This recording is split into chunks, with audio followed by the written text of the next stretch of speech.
तो आज मैं उर्दू के कुछ ऐसे शब्द लेके आई हूँ जिसमें आप देखेंगे कि हम जिसको हमेशा बोलते हैं, रोजमर्रा की जिंदगी में बहुत यूज करते हैं, लेकिन जैसे ही उसका प्लूरल करना हो, बहुवचन करना हो, जमा करना हो, तो फिर हम कंफ्यूज हो जाते हैं कि पता नहीं ये कैसे होगा। इसमें हमने इसको बहुवचन में, प्लूरल में कैसे इस्तेमाल करना है। जब हम कभी कभी जरूरत पड़ जाती है बोलने की या लिखने की, तो फिर समझ में नहीं आता। लेकिन आज मैं बहुत ही आसान आसान से शब्द लेके आई हूँ जो कि आप हर रोज यूज करते हैं, और उसका प्लूरल कैसे करना है, ये जो ट्रिक है ना, बहुत आसान है। बस ये आप देखेंगे कि बोर्ड पे सारे शब्द आपको एक जैसा ही लग रहा होगा, जैसे मुर्दा, परिंदा, दरिंदा, चरिंदा, बाशिंदा, फरिश्ता। सारे में कॉमन क्या है? कॉमन एक ही चीज है, जो कि लास्ट में ह लगा हुआ है। तो ऐसे वाले शब्द में जब हम बहुवचन करते हैं ना, प्लूरल करते हैं, तो बस ह को हटा देते हैं और एक शब्द है जिसको ऐड कर देते हैं। तो आज हम देखेंगे कि वो शब्द कौन सा है जिसको हम प्लूरल करने में यूज करेंगे।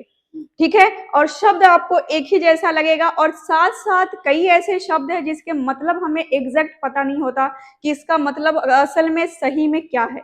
तो सही मतलब इसका क्या है वो भी मैं आपको साथ में बताऊंगी, और साथ साथ कुछ ऐसे शब्द है जो कि आपको पता ही होगा, लेकिन मैं कुछ नया ही बताने वाली हूँ, क्योंकि शब्द मैं नहीं बता रही, शब्द के मतलब नहीं बता रही। साथ साथ आपको प्लूरल कैसे करना है, बहुवचन कैसे करना है, वो भी बताऊंगी। ठीक है, तो जैसे कि लिखा हुआ है मुर्दा। अब मुर्दा को हम जमा या बहुवचन कैसे करेंगे? ठीक है, तो मुर्दा का होता है मुर्दागान। क्या होगा? मुर्दा गान। अब यही एक शब्द है जिसको मैं यहाँ पर ऐड करने वाली थी। अब यहाँ पर आपने हिंदी में लिखना है, क्योंकि साथ साथ उच्चारण भी सही होने चाहिए। ठीक है, ये हो गया मुर्दा गान। परिंदा। अब परिंदा में भी लास्ट में ह है। देखिए उच्चारण में आप देखेंगे कि एक जैसा ही होगा, परिंदा, दरिंदा, चरिंदा। तो इस तरीके के शब्द में आपने जब जमा करना है, बहुवचन बनाना है, तो क्या करना है? तो परिंदा से परिंदा गान।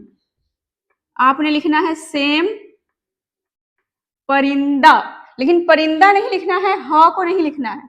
क्या करना है? परिंदा गान। ऐसे वाले शब्द आज मैं स्पेशल ढूंढ के लाई हूं, और इसका मैं सोची कि चलो इसका एक हल निकालते हैं। एक जैसे शब्द का क्या करना है, कैसे करना है? क्योंकि कई बार मेरे जितने भी स्टूडेंट्स हैं जो कि उर्दू सीख चुके हैं, उनको जमा करना होता है, बहुवचन करना होता है, तो वो बहुत कंफ्यूज होते हैं कि कैसे करना है। एक जैसे जितने भी शब्द हैं मुझे ढूंढ के दीजिए। तो चलो मैं एक जैसे वाले शब्द ढूंढ ढूंढ के दे दी हूँ। अब आपने इसकी प्रैक्टिस करनी है। ठीक है, दरिंदा। अब दरिंदा का मतलब तो आप जानते ही हैं। तो दरिंदा का बहुवचन क्या होगा? प्लूरल होगा। ओहो, यहाँ पर तो मैं गलत लिख दी हूँ, एक मिनट रुक जाइए बस।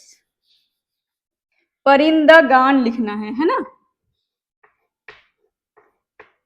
परिंदा गान, दरिंदा गान, दरिंदा गान लिखना है।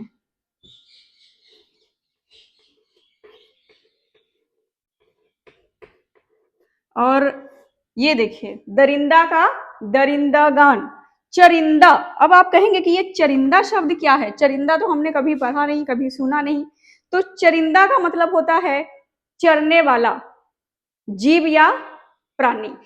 ठीक है, चरने वाला जीव या प्राणी को कहते हैं चरिंदा। अब इसका हम जब जमा बनाएंगे यानी कि प्लूरल करेंगे, तो चरिंदा गान। देखिए कितना इजी है, कितना आसान है। कई मेरे स्टूडेंट है कहते हैं कि मैम कि उर्दू जबान में तो बहुत ही मुश्किल है जमा वाहिद करना, यानी कि सिंगुलर प्लूरल करना, कि समझ में ही नहीं आता कैसे चेंज हो जाता है, कि सिंगुलर में कुछ और होता है, प्लूरल में कुछ और बन जाता है।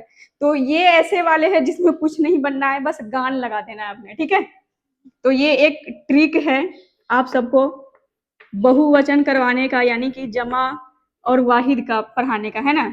चरिंदा, चरिंदा गान, चरिंदा गान। अब उसके बाद एक शब्द है बाशिंदा। अब बाशिंदा क्या है? बाशिंदा तो आप जानते ही है, वासी जिसे कहते हैं, है ना? तो बाशिंदा का बनेगा बाशिंदगान। देखिए सारे में मैं क्या की हूं कि बस एक ह को हटा दी हूं, और ये सारे ऐसे वाले ही शब्द है जिसमें लास्ट में ह लगा हुआ है। और ऐसे वाले अब अगर आप जमा वाहिद कहीं पर ढूंढे तो फिर एक साथ आपको नहीं मिलेगा, अलग अलग तो मिल जाता है, लेकिन अगर एक जैसे एक पैटर्न के शब्द मिल जाए, जैसे ये लिखा हुआ है मुर्दा, परिंदा, दरिंदा, तो फिर इजी हो जाता है कि जमा वाहिद में क्या करना है कि बस एक शब्द को ऐड कर देना है ना। तो बाशिंदा गान,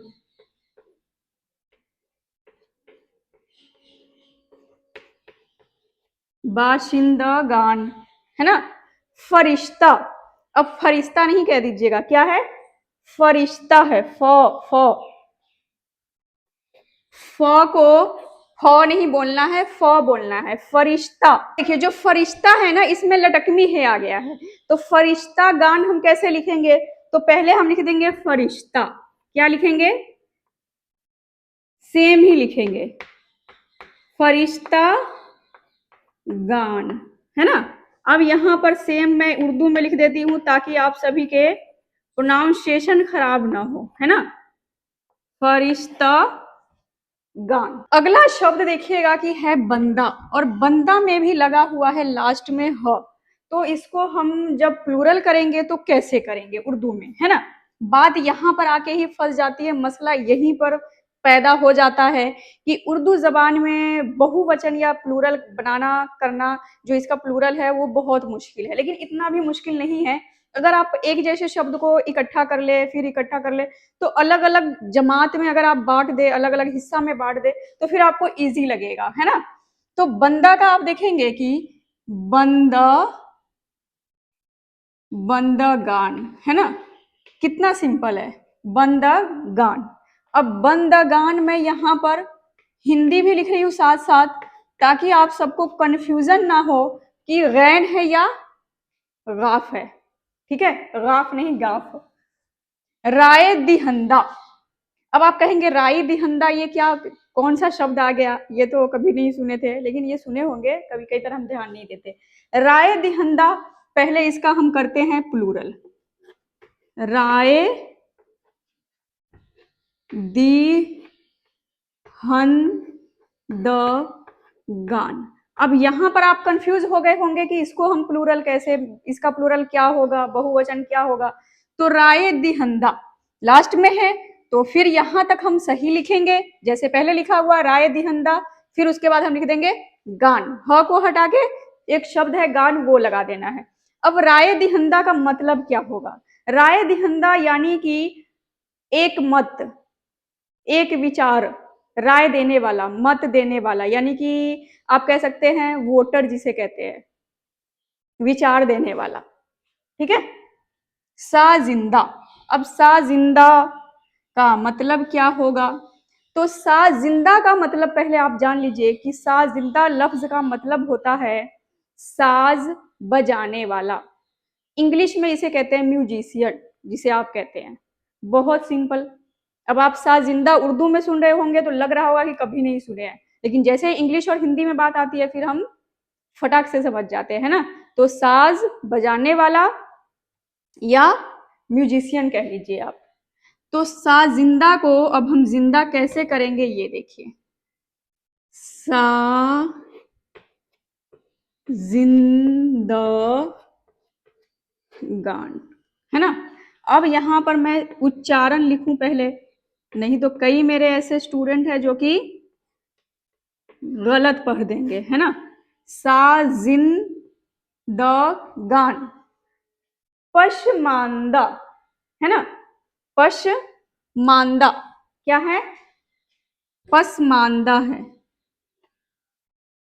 अब पसमांदा शब्द क्या है, अभी मैं बताऊंगी आपको, फटाक से समझ में आ जाएगा। पसमांदा का मतलब होता है कि पीछे चलने वाला व्यक्ति, कि सफर में कोई ऐसा व्यक्ति या कोई ऐसा साथी जो कि पीछे रह गया हो, उसे कहते हैं पसमांदा।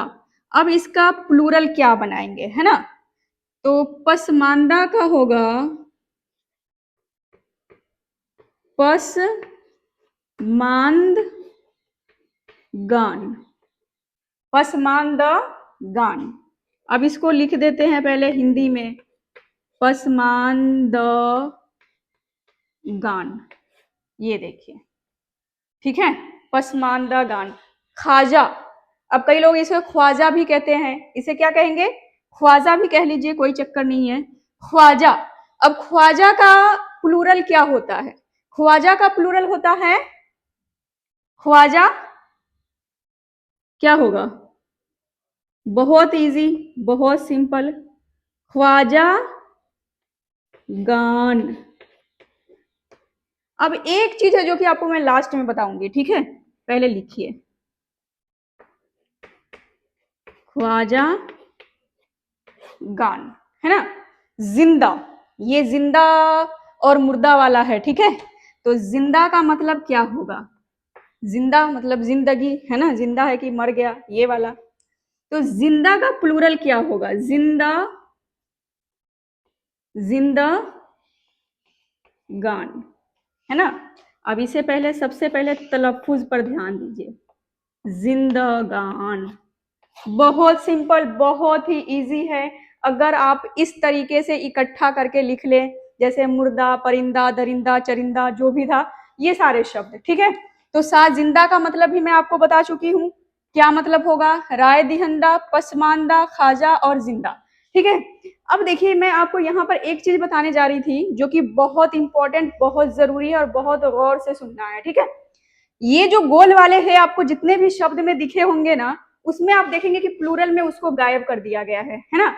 लेकिन जो लटकमी है आया है किसी शब्द में लास्ट में, तो उसमें आप देखेंगे कि उसको रखा गया है।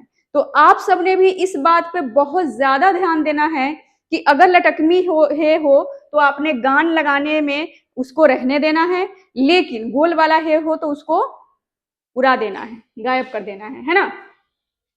तो उम्मीद है कि आज की जो वीडियो थी सिंगुलर प्लूरल उर्दू की, वो आप सबको बहुत ही अच्छी लगी होगी। और उर्दू के ये जितने भी शब्द मैं आज आपको करवाई हूँ प्लूरल में और सिंगुलर में, ये आप पहले भी बहुत ज्यादा यूज भी किए होंगे और सुने भी होंगे, है ना। तो क्या आपको ये पता था कि इसका बहुवचन यही होगा जो मैं बताई हूँ?